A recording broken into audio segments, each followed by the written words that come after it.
ये लिथियम है, सफेद सोना। भारी मांग है लेकिन निकालना मुश्किल। जर्मनी के म्यूनिक शहर में एक स्टार्टअप ने इस किल्लत का एक समाधान खोजा है, बेकार बैटरियों से इसे रिसाइकिल करके निकालने का। हमारे पास लिथियम कार्बोनेट है। आप देख सकते हैं म्यूनिक में सब फ्रेम तैयार किया गया। अगर आपके पास मोबाइल फोन या लैपटॉप है तो मुमकिन है कि आपके पास लिथियम है। वो बैटरियां या इलेक्ट्रिक वाहनों में ही ज्यादातर मिलता है। ये वाहन जीवाश्म ईंधन वाली गाड़ियों की जगह ले सकती है, लेकिन पहले हमें काफी सारा लिथियम चाहिए। अंतर्राष्ट्रीय ऊर्जा एजेंसी के मुताबिक अगर 2050 तक नेट जीरो उत्सर्जन हासिल करना है तो 2040 तक 7 गुना ज्यादा लिथियम चाहिए होगा। अधिकांश लिथियम जमीन से निकाला जाता है, जैसे कि यहाँ चिली में। ब्राइन को तालाबों में डाला जाता है, जहाँ सूरज की गर्मी पानी को भाप बना देती है और बचा रह जाता है लिथियम। ये काम चुनिंदा देशों में ही होता है। चिली, ऑस्ट्रेलिया और चीन 90% लिथियम उत्पादन करते हैं। 1 टन लिथियम निकालने के लिए करीब 20 लाख लीटर पानी इस्तेमाल होता है।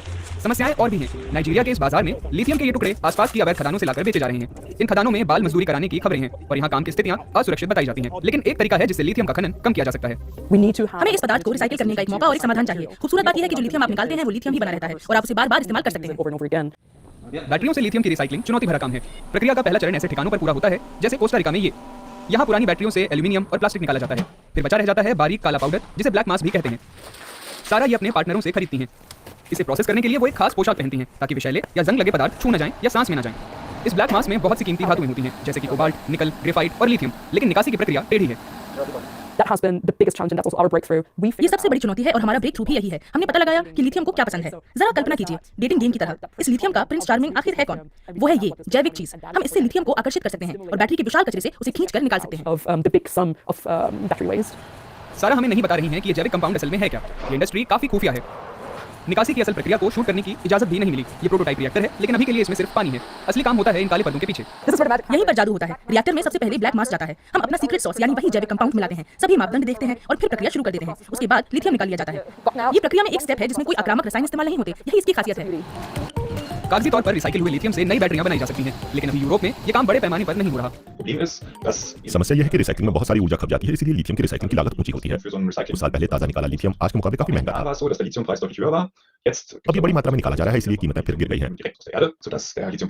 इस कारण कई बार इसकी रिसाइकलिंग इतनी फायदेमंद नहीं रहती। सारा और उनकी टीम इसे बदलने की कोशिश कर रही है। What we are हम trying लोग खनन उद्योग से ज्यादा सस्ते ढंग से लिथियम को हासिल करने की कोशिश कर रहे हैं। that lithium. कुछ नहीं तो उम्मीद तो है ही, लेकिन फिलहाल स्टार्टअप मुनाफा नहीं कमा रहे। वे अभी भी शुरुआती चरण में हैं। दूसरी समस्या ये है कि बैटरी का इतना कचरा अभी है भी नहीं।